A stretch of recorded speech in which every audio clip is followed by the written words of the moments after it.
What's going on, Pittsburgh Steelers fans? This is Jeff Hartman, senior editor of BehindTheSteelCurtain.com with you, a Steelers postgame podcast.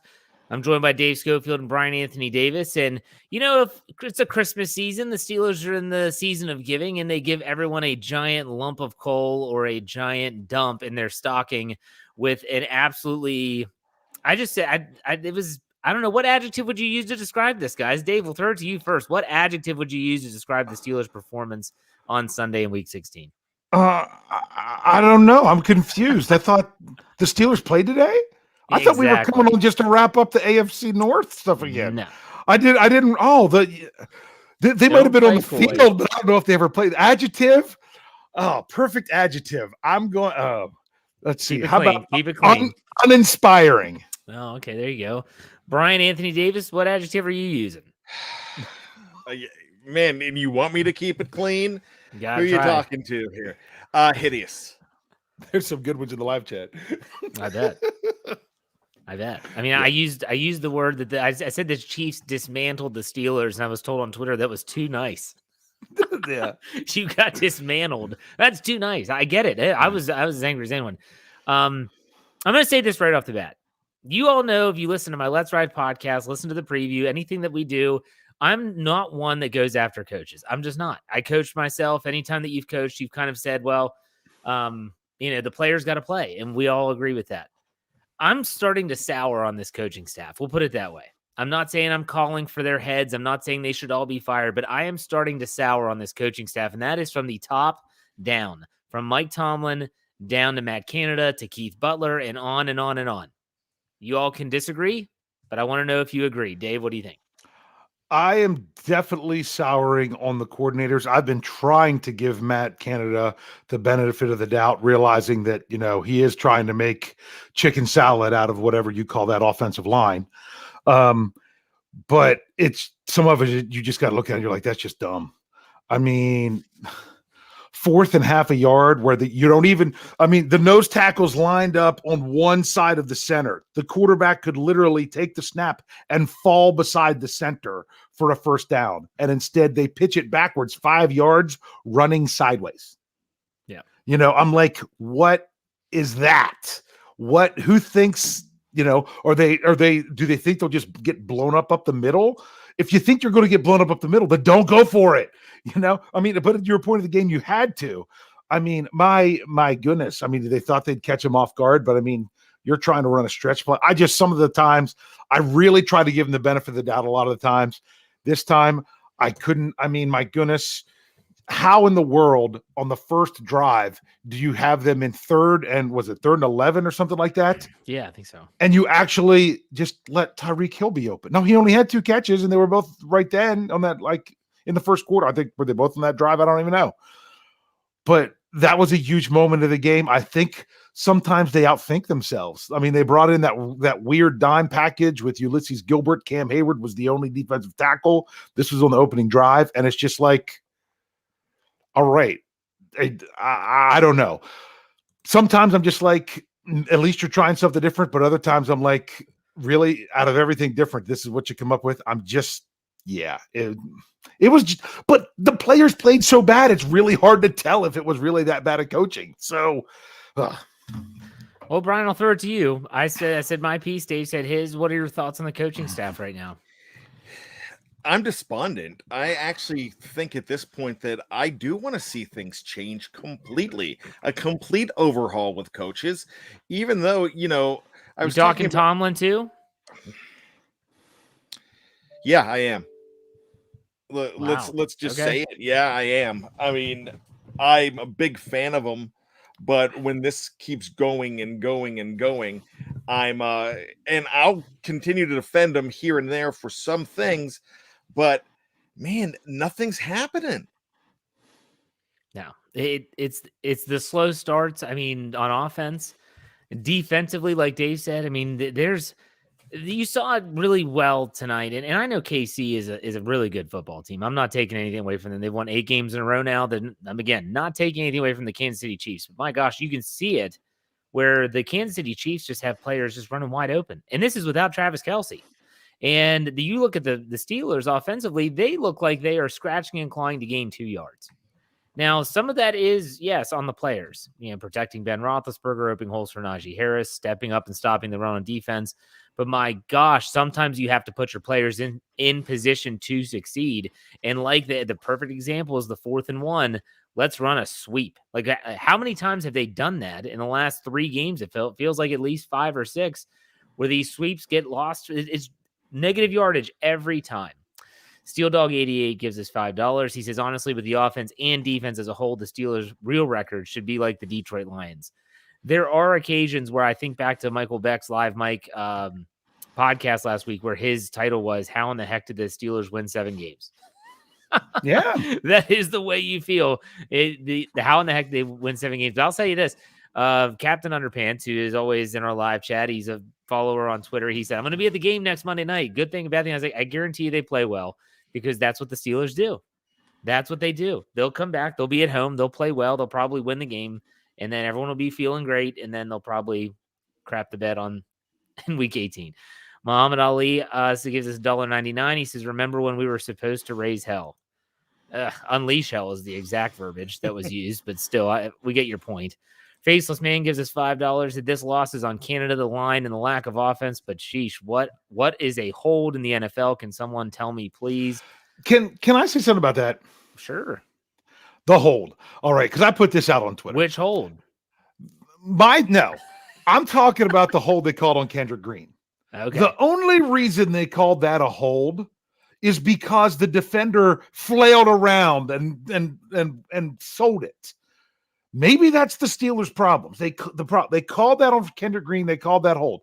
The holds that the Chiefs were doing the whole game up before that point were so much more atrocious than that. But the defender gets all dramatic, and then therefore they throw the flag.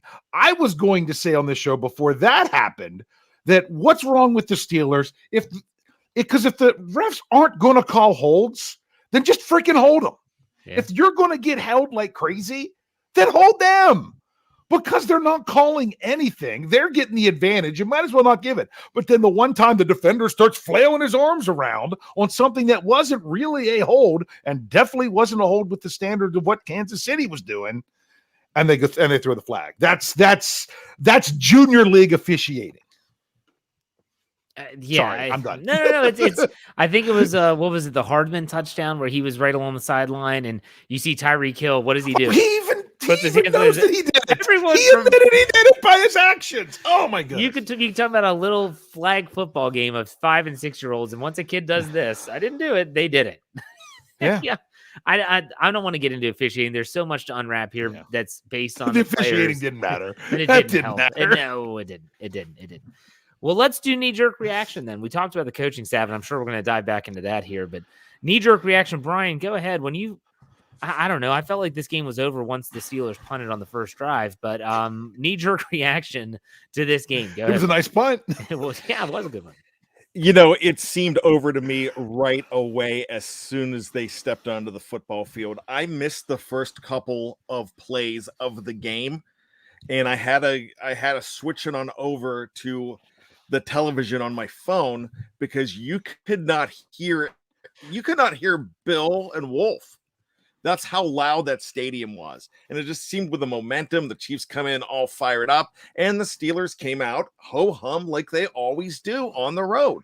And it seems like that's been a thing this season. So when they're coming out just like, all right, we got a game to play, that's kind of what I expected from the get-go. And then when Boswell missed that field goal, I'm like, all right, yeah, this is over. Certainly felt like that. Dave, knee-jerk reaction for you? How in the world is this team still in playoff contention? I mean, I didn't expect them to win this game. I really didn't. They were 10-point underdogs going, even without Travis Kelce. This would have been a huge undertaking. But to stink that bad, you're like, this team should not be in the discussion for the playoffs. And I'll be honest with you, if they win their last 2 games, they probably are.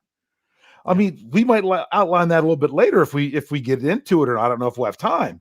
But I can't believe it. And honestly, the more I think about it, it's funny because My parents have been here at my house for several days for Christmas and everything. And every time my dad comes, all he wants to talk about is how terrible the coaching staff is of the Arizona Cardinals. He cannot stand that coaching staff. He goes on and on and on about how bad they are and about how that and it's funny every time. And he went to say something today. He's like, you know what I think? I said, you're probably going to say something about how terrible the coach is of the Arizona Cardinals. But I then asked him, I said, what if you put the Steelers coaching staff in charge of that team? And he's like, I think they're going to win more games than what they have this year. I said, yeah, I think you're right. And that got me thinking, are these players really players that should be in I mean, there are problems up and down this roster, and yet they're still, they're still in playoff contention with 2 games left. I don't. It's crazy. It blows my mind because they just. I thought they could play above their potential, and it's just. Whew, well, they probably really are just to get what they're doing. Isaiah Loudermilk got the start, and we had said on the preview this is the 6th, right? The 6th rookie to start. 6th. Yep. That is not because they're playing out of this world. It's playing out of necessity. And there's a big difference. When everyone was like, oh, Colbert's the greatest. Oh, Kevin, look, the draft class. The ideal world is that your rookies don't have to play. You have some that do because they're just that good, but they don't have to play.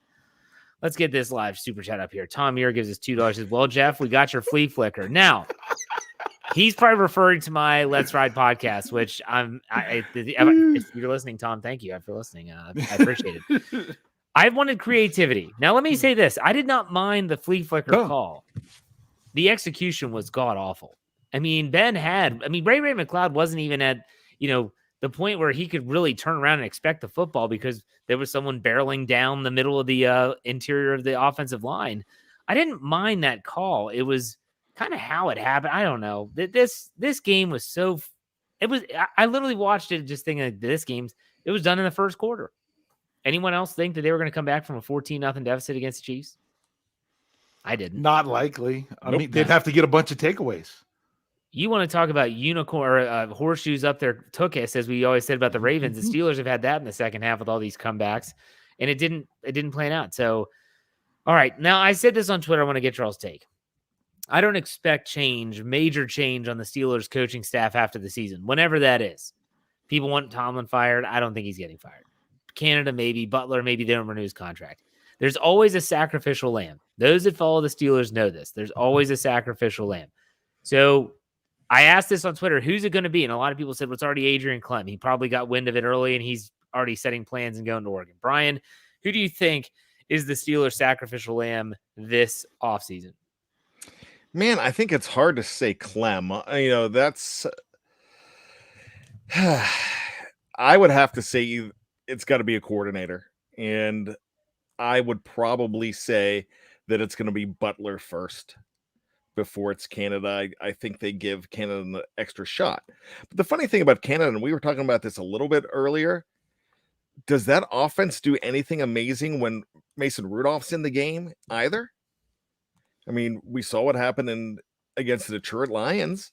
We saw what happened for a little bit today. I mean, when Mason Rudolph did something decent, he got out of trouble on his own. It wasn't because of the play calling. And it very well could be Canada, but I think they go defense first.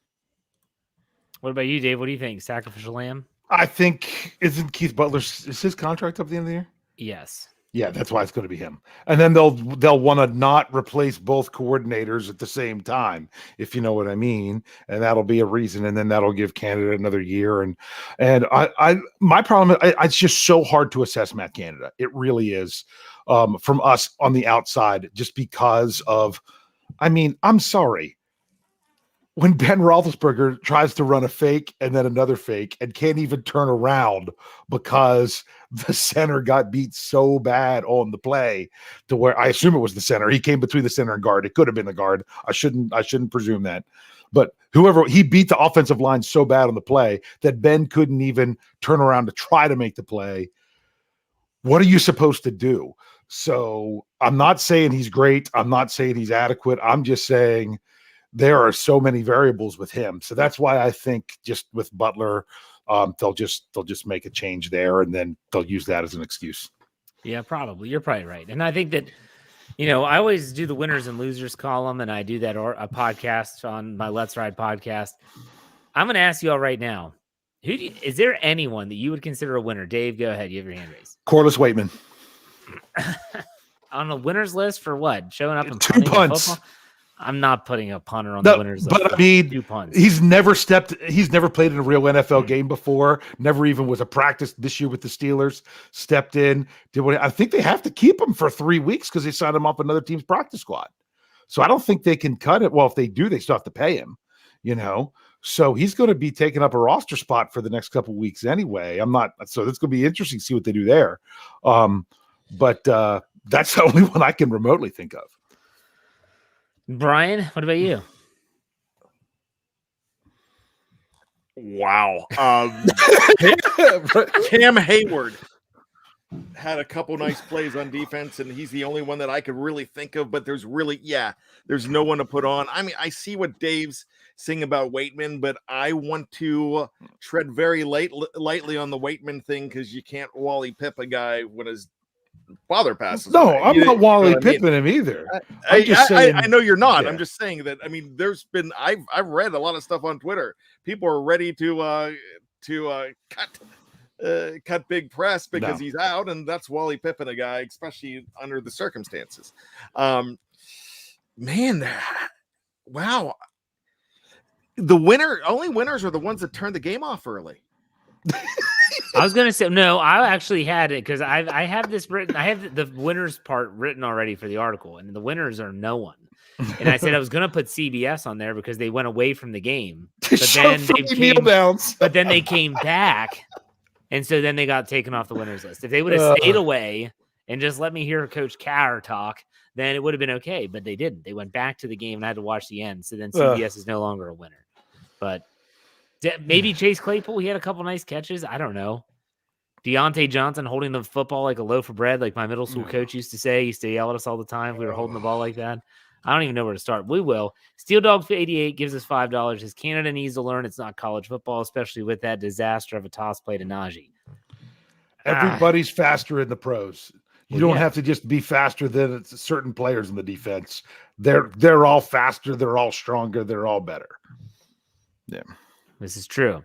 All right, well, let's start breaking it down like we always do. Let's start with BTR. Benjamin Todd Roethlisberger finishes 23 of 35 for 159 yards. He had 1 touchdown, 1 interception, 2 sacks. He was sacked twice, I should say. 73.4 rating. Gentlemen, what are your thoughts on BTR? Dave, we'll start with you. He doesn't throw a tight enough ball to throw in that much wind. No. They really fluttered, didn't they? It was awful. Yeah. So you could just tell that there was a difference between the two quarterbacks of who could really pierce the ball through that strong wind. I'm not saying that he was terrible. I'm still not putting the fumble on him. Nah. The interception I would say was on him. Deciding when he had a screen to the right and a screen to the left on 3rd and 10 to throw it to the right when the left was wide open they knew he had decided, so they all flowed that way. But to me, the offensive line is so bad, it's kind of hard to hold anybody else accountable other than for either not catching the ball or not holding on to the ball or not throwing the ball. True. Bryan, what do you think? Ben Roethlisberger was like Tom Hanks in that movie Castaway, but the volleyball had more skills than the rest of Ben's players. So Wilson, the volleyball, was better than anybody else on the field in white jerseys tonight. Man, Ben wasn't good. In fact, his stats are better than what I thought he played, and those stats aren't that good. Was he the sole reason? No. Dave's right. The interception was pretty bad, but Ben didn't have a lot to work with, but when he was working with something okay, it wasn't special. What do you think about Mason getting in after Ben said that because Ben supposedly went to Tomlin and said, I want to stay in. And they said they didn't want to, that Tomlin had said in his post-game press conference that they didn't want Ben to finish on the fumble. And so they gave him one more drive. He throws a touchdown to Deontay Johnson, and then they put in Rudolph. Like, what's the difference between that and them keeping him in the entire game? I believe it was against the Bengals, the 41-10 loss in Cincinnati. What are your all's thoughts on that? Bryan, we'll start with you. Well, first of all, in Cincinnati, he had no business finishing that game, and they let Ben call the shots there. Tonight, it's Ben. What are you going to do out there? You're going to stink even more? You're going to get us maybe another touchdown, so it's 36-17? Great, that's awesome. Or do you want to get yourself killed so you can't play the rest of the season? So, you know what? It's the coaching staff that is supposed to call the shots, not Ben. Ben's not the coach. I know he's a Hall of Fame player, but no, you don't need to be here in garbage time. Well, what are you going to do? Pad your awful stats even more? No, sit down. Dave, anything to add to that? Yes, I do. I just wanted to make sure that I had this had this correct before I said it. If anything, if you want to, I don't know if this is true or not, but if you really want to say, well, maybe when Ben, even though he was getting trounced against the Bengals and really wanted to stay in, maybe the coaching staff thought, this is the last snaps he's ever going to take in his home state. So let's let him take a few more. This week, it's like, we don't care anymore. You're sitting down. So I don't know what the difference is in the others other than that. But yeah. It just, the explanation of, hey, didn't want him to end on that fumble. We let him go out there. They got a touchdown. Better way to end it. Now you want to know the truth? They actually got a touchdown. Maybe they were afraid he would go out and throw another interception. They wanted to end on a high note, and they didn't want to take a chance to not end on a high note. I don't know what it is. You could say a bunch of different stuff. Handling your veteran quarterback with kid gloves. Okay. Evgeny Crosby gives us $4.99. Says the sad part is this team is playing two upcoming opponents who are playing worse, so they're still in it. Yeah. Yes, they are still in it. And in fact, I read on Twitter that this game meant very little to the Steelers making or not making the postseason. It was more about the last two games for a lot of reasons, and we're going to get into those in a little bit, so stay tuned for that. Nicholas Gabriel gives us $5. As CBS said, and I quote, "Let's shift to a more competitive game. Raiders take a knee." It was more exciting. Truer words never spoken. The highlight of showing how they got the first down was better than anything that we missed, because I started watching the Steelers game on my phone until it came back, and I'm like, unless you wanted to see Chad Henne, is that his name? Fumble twice in a row. Yeah. And the Steelers not get it. Grease the watermelon. All right, Knight Rider 16 gives us $5. Says the coaching staff has failed Najee Harris, putting him behind this line. He's looking defeated on the sidelines at the end of games. Confidence is gone. Let's talk about Najee Jerome Harris here for a second. Najee Jerome finished with lost a box score. Here we go. I got it. 19 carries, 93 yards, 4.9 average, a 21-yard long. The Steelers rushed for 130 total, average 5.2 on the ground. Mason Rudolph did add a 17-yard run there in garbage time, which helped the statistics a lot. But still, thoughts on Najee Jerome, Bryan? The man is definitely on an island. I just talked about Ben being on an island, but man, Najee's not. Najee's really not able to make anything out of anything anymore because there's no holes. There's nothing. And they're also, with a play calling, they're putting him in position to fail when they're doing things like that sweep. And the play calling was bad. Nobody's doing Najee any favors on that coaching staff. He is a lot better of a player than what we've seen the last 6 weeks. Okay, Dave, thoughts on Najee? His first half stats were 29 yards on 8 carries, but he had a long of 21. You know what I'm saying? It was just, when it mattered, they had him completely bottled up because they sold out for it. Then later in the game, when they softened up the defense, good. They let at least the Steelers could get Najee going then. But honestly, until the Steelers passing game And it was really tough in this wind. I understand, but I'm not going to I'm just pointing it out. I'm not making excuses. Until the Steelers passing game can make defenses pay, they are going to say, we're not going to let Najee Harris get going, because if not, if they do let Najee Harris get going, then you're looking at the 11 carry, 64 yards for 5.8 average in the second half that you got from him. Yeah. Najee Harris, I don't think he's the problem. I will say that vision-wise, he definitely is not hitting the hold as hard as he was earlier in the season. I do think there are some facts that we need to at least acknowledge. He's never played this much football in a season in his life, and he's gotten a lot of carries, a lot of touches. And that's important to note. Also, like we said, the offensive line is struggling, and frustration sets in. Then all of a sudden, he's probably it's a bad spot for everyone on that offense right now, and it all starts with the line. But I think that Najee Harris looks like he's almost Le'Veon Bell at times, where he's hesitating, but he doesn't have that one burst and go. The offensive line's not setting him up like that offensive line did when Mike Munchak was here. There's a lot of issues on the offense. We'll put it that way. There's a lot of issues on the offense, but I don't think that Najee Harris is one of those issues. I think, can we all agree on that? Dave, Bryan, I mean, you can disagree if you want, but I don't think that Najee Harris is an issue, a problem on this team. Dave, what do you think? No. Bryan? He's doing what he can with what he's got. Yeah. He's the only highlight at this point.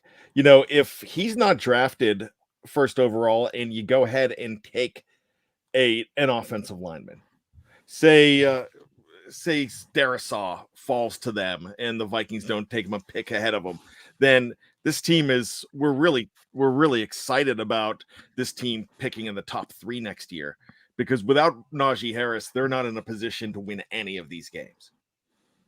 Yeah, that's true. Okay, let's get to the pass catchers now. The pass catchers, let's take a look. Deontay Johnson led the team with 6 receptions for 51 yards and a touchdown on 9 targets. Claypool, 4 for 41 on 6 targets. Gentry, 4 for 31. Ray, 4 for 25. Najee, 5 for 17. Cody White, 3 for 16. And even Kevin Rader and Benny Snell had a catch. James Washington left without a catch. But guys, what do you think about the pass catchers here? We'll start with Dave. Well, to say about James Washington, he technically had 1 target. That was that one that Mason Rudolph just kind of flipped up in the air out there into no man's land. When he had a chance, he almost came back and got it, but hit him right in the chest. Did it really? I just saw him laying out for it. They have missed 2 targets. James Washington had 2 targets in this game. That's what ESPN. Oh, sorry. I was looking at only the second half. Sorry. I had to change my filters. Yes, he had 2 targets. My fault. Anyways. But yeah, a lot of people were saying, why is James Washington not in there and Ray McLeod is after everything else? Well, first of all, they're both wide receivers, but that doesn't mean that they played the same position at wide receiver. I don't think you can just plug in James Washington into the slot where it was pretty much where Ray McLeod is. Let's just say this. Deontay Johnson started this game off looking like he was about all the Steelers had. And then the Steelers down 23-0 at halftime, come out in the second half and get a 3 and out to start the game. And as they get a first down, Deontay Johnson fumbles the ball when no one hits him. He was kind of an afterthought after that. Had what would have been a drop on what ended up being was it an offsides call on the one that Johnson dropped where he would have gained like 20-some yards, something like that. At least they came back to him late to try to make sure he realized he still, get the bad taste out of his mouth as well. But it was just, Chase Claypool had some nice catches too, but yet there was nothing about the passing game that instilled fear in their opponents or gave Steelers fans a whole lot of confidence. Bryan, what are your thoughts on the pass catchers? Wow, this team really misses Juju Smith-Schuster for a lot of things that you never expected.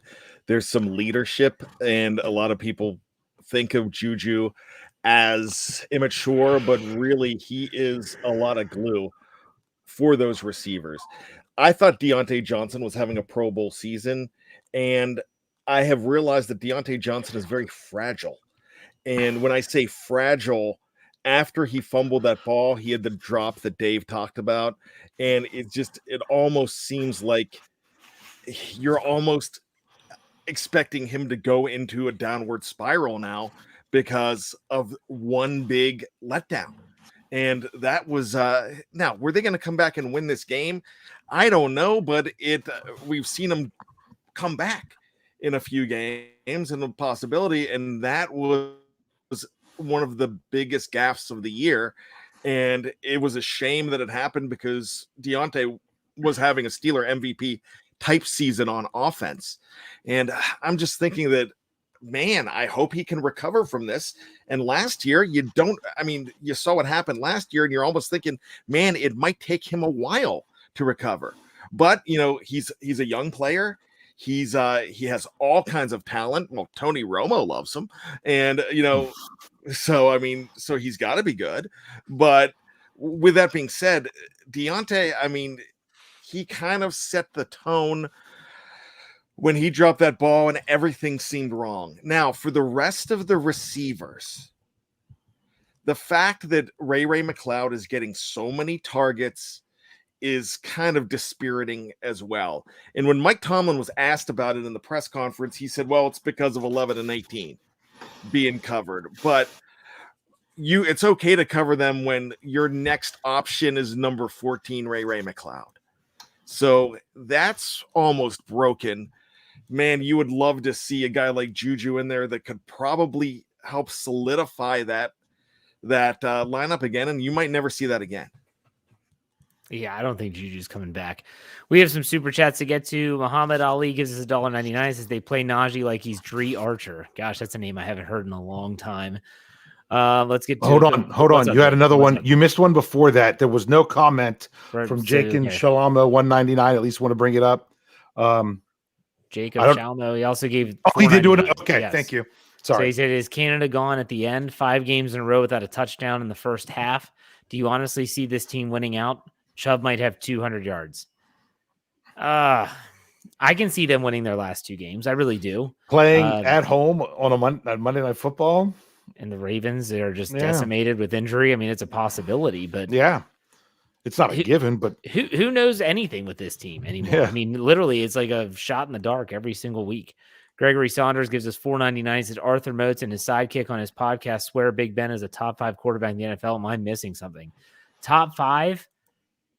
Not right now. No, not any point in the season, in my opinion. If you're talking about looking at everyone's career that's playing right now, that's different, but not right now. No. 5? I think we could name 5 real easy that are playing better and are more equipped right now than Ben Roethlisberger. And yes, we'll talk about the line. You might be able to look at their last 5 games and come up with 5. Yeah. All right, but let's talk about the last and the worst part of the offense, and that is the offensive line. I had a lot of people on Twitter saying, Jeff, why aren't they making any changes? And my response is, what changes are you going to make that are going to be better? Well, they did the last drive. Because of a calf injury, is what Mike Tomlin reiterated twice, because of Kendrick Green suffering a calf injury. I don't know. Trey Turner, was he a knee? Trey Turner with a knee, yes. And but it was Haig and Hassenauer in there instead of Green and Turner. Oh my gosh, what a mash unit this is. Bryan, we'll start with you. Any hope for the offensive line? And if so, where does it reside? Wow. Right now, no, you're going to have to win the next 2 games in spite of the offensive line and hope they do something, get something together. But right now, it's a very young offensive line. The only hope there is for 2022, and we're not ready to talk about 2022 with 2 games left. Dave, thoughts on the offensive line? This is your bread and butter. I'm sure you're pretty ticked off. Okay, offensive line. Well, first of all, coming into this season, the expectation was going to be Zach Banner, David DeCastro, Green. This is after the draft. Green, Finney, or Hassenauer, Dotson, and Okorafor. Instead, it's Okorafor, Turner, Green, who did not step up and grab that job like we talked about before the season that we hoped he would. He ended up with it by default. It was, not because he played great. It's because they didn't have anything better, apparently. And then no Dodson. I mean, John LeGlue, who was a guy you didn't even think was going to make the practice squad going into training camp, but he did well enough to do that. And rookie Dan Moore Jr. Even with the first unit that I described, the offensive line was going to be a weakness. Then look at what they end up with. So that was the problem with this line the whole time, is you're hoping this line could come together. The line didn't come together. The line fell up, quote unquote, fell apart with who was supposed to even be there. So that's a big issue. Then it's just not the same. I mean, Kevin Dotson, I think would help, but is it putting a Band-Aid on a corpse at this point? I'm not sure.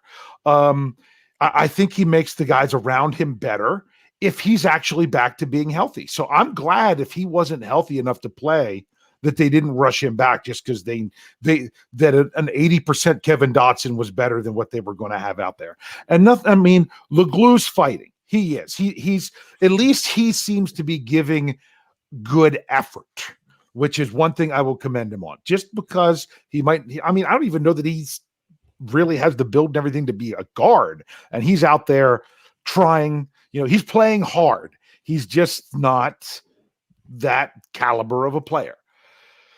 Everyone wants to talk about, Kendrick Green, the Steelers missed on that draft pick. They should move him to guard. If they missed on the draft pick, don't move him to guard.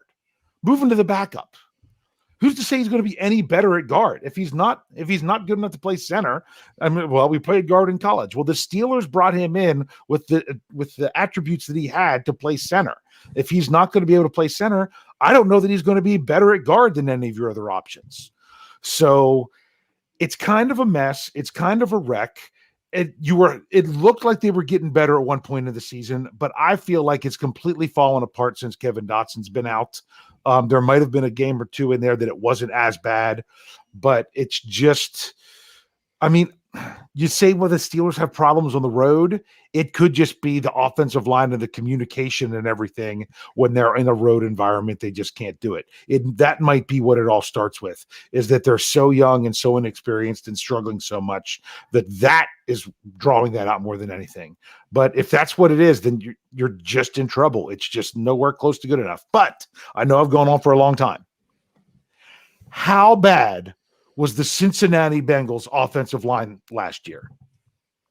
It was horrible. They got Joe Burrow killed. And then everyone's like, and they didn't invest in an offensive lineman, and they drafted Jamar Chase instead of who is it? Was it Sewell that was there? Or even Slater was there, and they didn't draft either of those guys. And they're like, what? But yet, my goodness, they've turned that unit around in a year. So when you're talking about next year and you're talking about a team that actually has some cap space, you know what you need to do.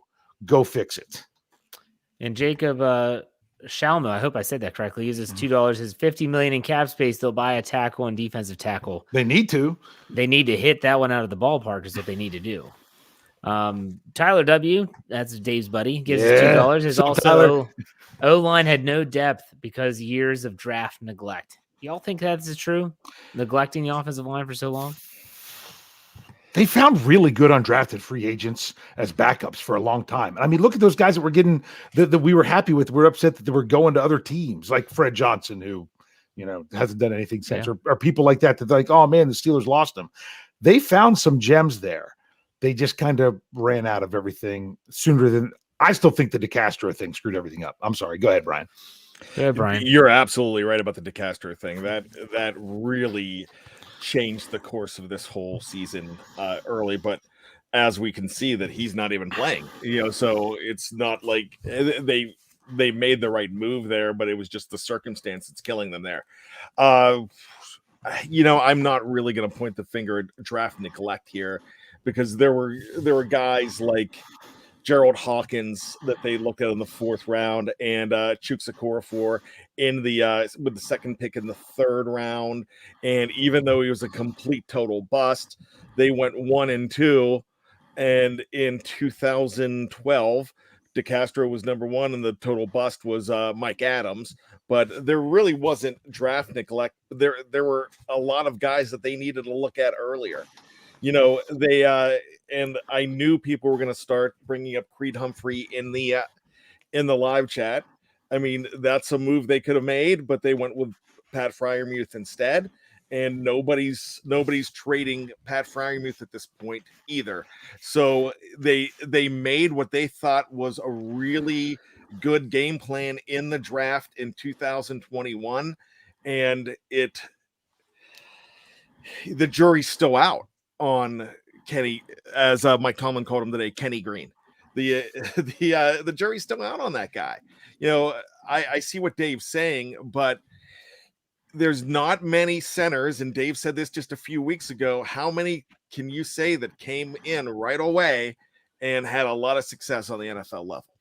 And especially when you have a guy that played guard a whole heck of a lot.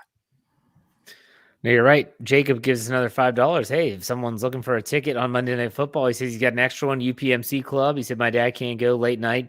Ben's last ride at home. If this could be Roethlisberger's last home game. Dave, what do you think? I also want to say that Bully Mob Kennel, also known as, the artist formerly known as Solarverse, reached out to me today to say, hey, he's got his tickets for, I think, at or less than cost for Monday night. If anyone's interested in going to see what could be Ben Roethlisberger's last game at Heinz Field, we don't know. But if anyone is, hit me up on Twitter, or email me with @Gmail at the end of what it says on the screen. That's STLR Superfan Dad for those of you listening in podcast form. If you're interested in that. So yeah, I mean, some people are like, at this point, I don't want to watch this team, but others, I mean, this really, I filmed them coming. I was kind of bummed that it was the defense that was announced the last game I was there, because I wanted to see Ben Roethlisberger come out of the field on the field one last time. But I think that's why they did that. They did the defense for that game. So this last game, it's going to be the offense, and you're going to see Ben possibly coming out for the last time. Yeah, it's kind of crazy to think about. Todd Williams gives us $4.99. Here's his question. He said, do you think never replacing Munchak with an adequate coach is a problem? And you think about it, they've always promoted from within. When Munchak left, they promoted Sean Surratt. Surratt, I think, stayed for 2 seasons. Then they promoted Adrian Clem from within. It hasn't been the same, I'll tell you that, but the caliber of players hasn't been the same either. So what do you guys think about the offensive line coach, which, by the way, could be getting a new one next season? Bryan, we'll start with you. Yeah, I thought they, excuse the term, but screwed the pooch when they brought Surratt in way back in 2019, I believe it was. I hated that move. And I'm not a big fan of continuing to hire within. I don't think Adrian Clem is your problem here. I think it's personnel. And anybody celebrating the fact that he might be going to Oregon, I think the continuity of having that guy for a second year, you would have seen a big upgrade with that offensive line with him there, and the possibility of bringing a free agent in, drafting somebody high. You might have seen something a whole heck of a lot different with Adrian Clem there. And now they're starting over again, possibly if he goes to the Pacific Northwest. So that's kind of, I mean, don't do that. Now I've heard, maybe it was Dave or Jeff that said it, that the assistant now is the guy that they might be moving up next. And my thing is, if your ship is sinking, change the crew. Don't bring the guy that's like swabbing the deck. Dave, what are your thoughts on the coaching of the offensive line? Okay, to go what Bryan had just said about that is, I was just saying that the assistant offensive line coach came over from being the main offensive line coach for years in Atlanta. Okay, and they actually, when he got hired, I actually reached out to someone at the Falcoholic and asked about him, and they're just like, yeah, we were surprised that he was let go. He's been doing a good job for a long time. It's not like Atlanta's known for a great offensive line, but still. So to me, remember, they didn't hire Clem right away. They interviewed a bunch of other people, and to me, I almost thought that they brought this other guy in to almost be as much as the O-line coach as Clem, because it almost seemed like they didn't want him. Now, I disagree with Bryan about Surratt, and I'll even admit to being way off on that one.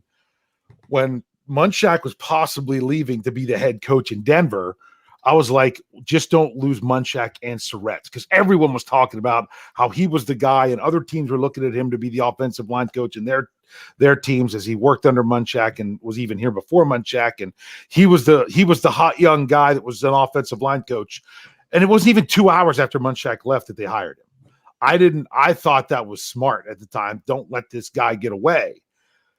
But some people said the same thing about Keith Butler as a linebackers coach to be a coordinator. Oh, you're going to lose Butler if you hold on to LeBeau too long, blah, blah, blah, blah, blah.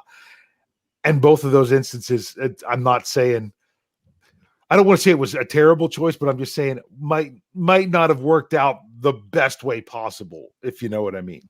So I don't know. And even when you talk about how great Mike Munchak was and he coordinated the run game, you got to look at what he had, and you got to look at what these guys have had ever since. And did Munchak more or less, they say he left for his family, or did he see the writing on the wall with what the Steelers had at the position and what it was going to be soon?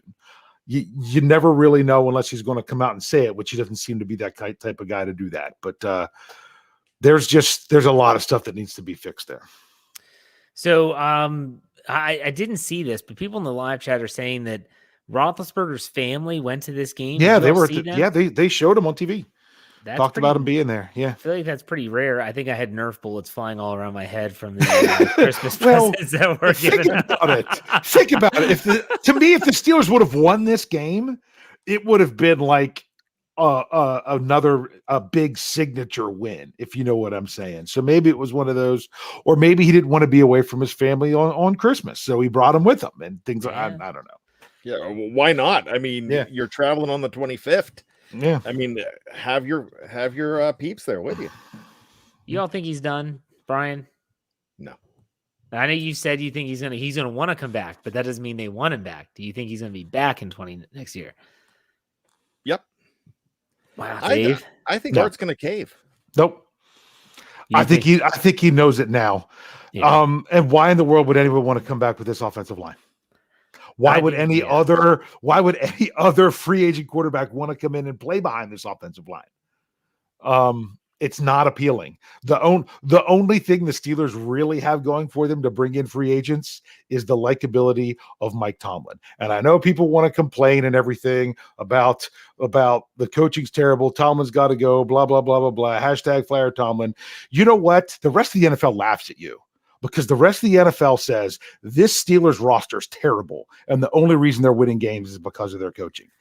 Honestly, that's what was told to me when I go on other teams' podcasts. That's what other people that cover other teams think about the Steelers. Man, look at their roster; it's not very good. The only reason they're winning is because their coaching pulls it off. And when they see Steeler fans that say, "Oh, well, the coaching is terrible," they think you're clueless and have no idea what you're talking about. But I know it's completely different when it's your team. I'm just saying, don't kill the messenger, but that's really what happens. They're like, everyone else looks at the Steelers from the outside and says they are a team that has great coaches, terrible players, and they manage to just get by. I don't know. I think Ben's done. I think he sees it. He's like, why am I putting myself through this? I wouldn't be shocked if he came out and said this is going to be his last home game. Yeah. I wouldn't be shocked if he says it this week. This is going to be my last regular season home game. Steve Pickering, I think that Pickering, gives us $2. His dysfunction starts at the top with Art Second and Tomlin. There's a lot of people that say, Art Second's not his dad, which is Dan. Yeah. Jacob gives us $10. His problem with the line is they don't pull. There's no gap schemes. It's stand up, just drive forward. I'd like to see some coach develop some zone schemes. Look at Bill Callahan. That's above my pay grade. That's more for you, Dave. If you want I know Bill Callahan. I can't think about where he is or what he's doing right now. Or you know what I'm saying? Yeah. All right, let's go to defense. That's enough bashing on the offense for one show. We almost went an hour talking about those Jags on that side of the offense. But anyways, the defense didn't do too well either. Let's take a look at the box score here and see what we can kind of figure out. Robert Spillane, for once, Minkah Fitzpatrick doesn't lead the team in tackles. It's Spillane with 13. But don't worry, Minkah has 12. So he's right there behind him. Minkah also has a pass defense. Thought he was going to intercept that ball. Sacks, the Steelers had 2 sacks. Cam Hayward had 1. Alex Highsmith was credited with the other. It was the one that caused the fumble. Quarterback hits, only 3. Let's do just knee-jerk reactions on the defensive side of the ball, guys. First, we'll start off there. The Steelers surrender 36 points. Patrick Mahomes, he throws for 258, 23 of 30. Talk about an efficient game. 3 touchdowns, no picks, 2 sacks for 4 yards, a rating of 135.1. Bryan, we'll start with you. 3 is the magic number. he did not get pressured at all. You have those 2 sacks. Man, he had all the time in the world. And even when he didn't have the time on those 3, he still found a way to make it happen. He is really coming into the season, with those 8 straight wins. He's Mahomes again. And if this season lasted another 6 weeks, he could probably be your MVP again, because he's turning it on. That was, 23 of 30. That's a beautiful football game. I'd be really excited if I was a red and gold clad fan. I just know that without the pressure, there's not much you can do against this guy. And no pass rush. Ugh. Yeah, it's no good. It's no good. That's what Dave, thoughts on the defense? Oh my goodness. That one touchdown, he had over 7 seconds to throw the ball. More than 7 seconds. And like on that I talked about that defense that they ran on the 3rd and long on Kansas City's opening drive of the game. They rushed 3 and he had no pressure. I'm like, but then again, if you rush 5, you weren't necessarily getting pressure either. So it's kind of like, well, what do you do? Do you try to send more at them than what they can block and make him have to make a quick decision, kind of like what teams do to Ben Roethlisberger, or or do you sit back and then just let him pick you apart? So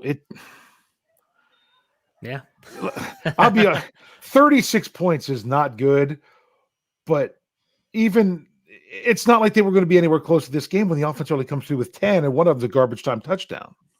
The defense didn't do what they needed to do, but they were, 2 times the offense had 1-play drives and they're right back out on the field with the defense again. They still weren't great. They definitely weren't, but my goodness, they were put in some bad spots.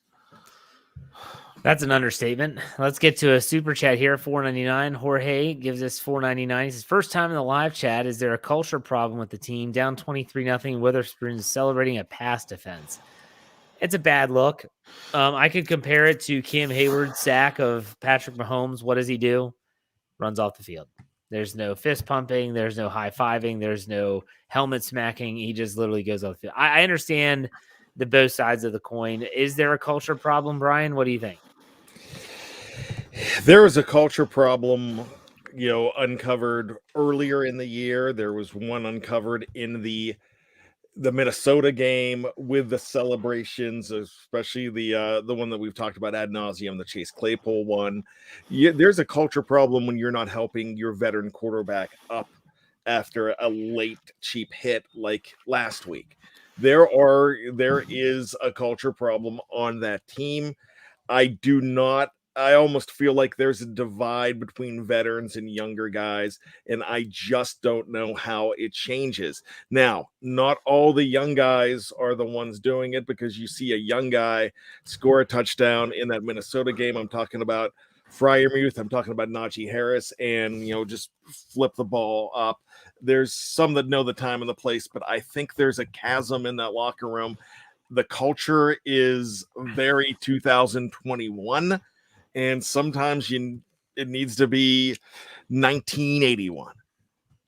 Dave, culture, bad thing for the Steelers? There's some of these things that when you don't win games, everything like that gets magnified. And when you get blown out in games, it gets magnified even more. Is it just one of those things? Like even Coach Tomlin was saying he didn't believe that Ray's should have been flagged. He felt that he made a first down signal, but it just so happened that the player was there. I don't know that I buy that.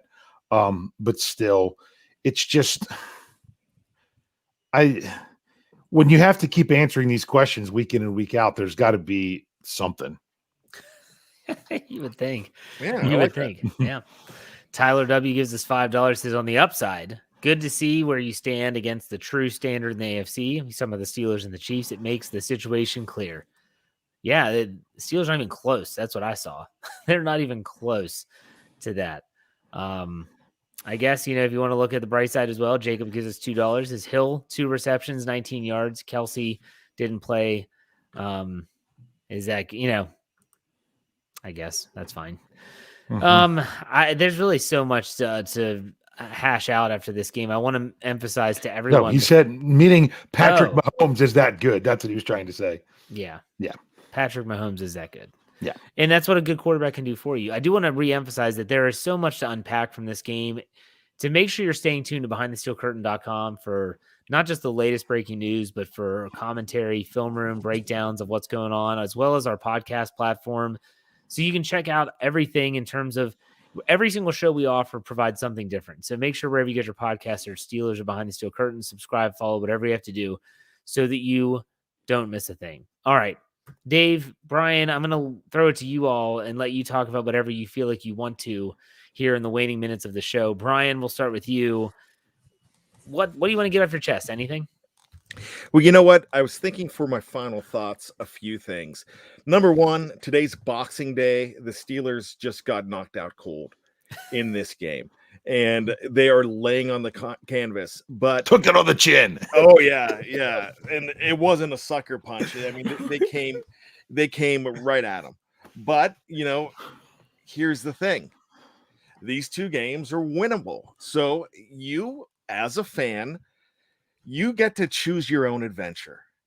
Do you want to watch Lifetime movies? Do you want to watch Gordon Ramsay yelling at people? Or do you want to see if the Steelers could actually get into the playoffs and see if there's some kind of crazy miracle coming up where they can shock somebody and pull a 2005 or pull a 1989 or a 2002 or a 95 or something where you come out of you start off terrible and you make something out of it.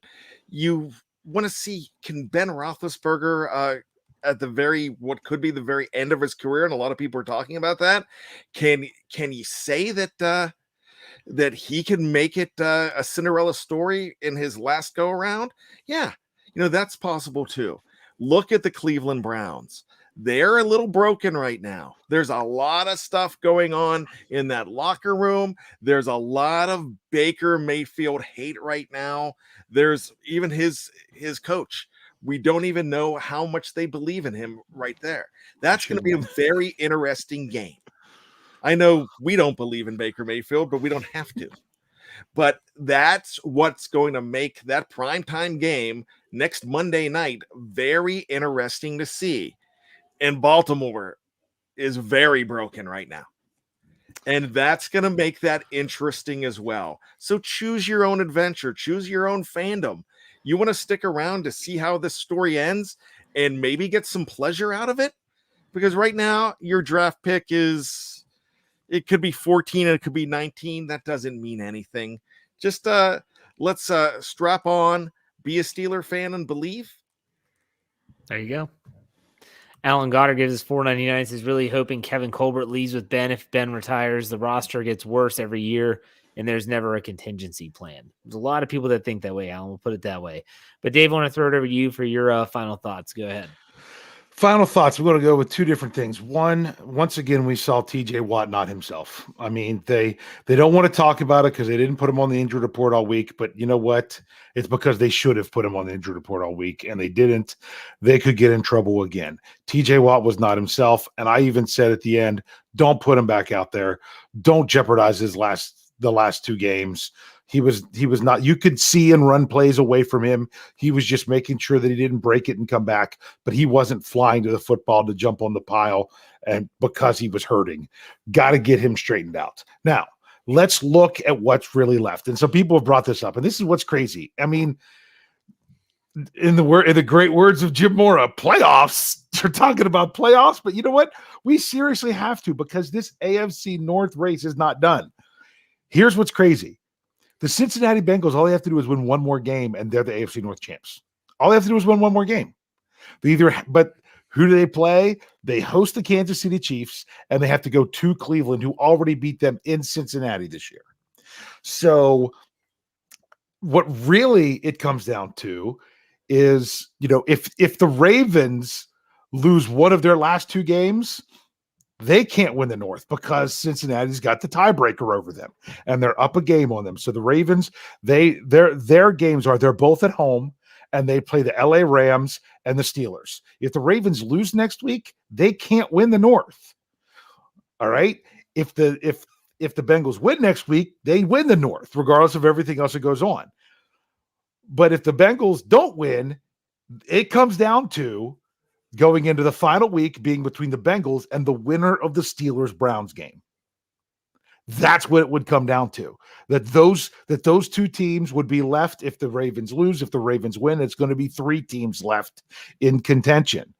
So what's absolutely crazy is even though the Steelers looked like they did today, their offense has been poo-poo for 2 weeks against arguably, I mean, they're the 2 best teams in the AFC. You have to put that in context, but that just might show you that it's those 2 and everybody else. And, there might be other ones, but that are up there too. But the Steelers aren't at that level right now, especially when it comes to their offense. But my goodness, the fact that this team, we can still talk about them having almost control to win the North. I mean, it's not a long shot to think that Cincinnati will win another game with the 2 games they have left, but they might. It's crazy that we're still talking about it at this point of the season. It is crazy. Like we said, and we're back. Yeah, like with Michael Beck's live mic, how in the world has this team won 7 games? But they have. So, all right, that does it for the post-game show. Dave, anything else? Are you good? No, I said more than enough. Okay, very good. Very good. Thank you for everyone that's watching live on YouTube or Facebook. Make sure if you're on Facebook, give the page a like, as well as on YouTube, give the video a like, subscribe, and follow. We appreciate that. If you're listening on podcast form, make sure you check out Behind the Steel Curtain wherever you get your podcast. Search Steelers or Behind the Steel Curtain, subscribe, follow, whatever you have to do so that you don't miss a thing. That does it for this post-game show. We'll be back next Monday night or Tuesday morning to talk about the Steelers Monday night game versus the Browns. It'll be a big one, so make sure you check us out. We will see you next time after another post-game show. We'll see you later.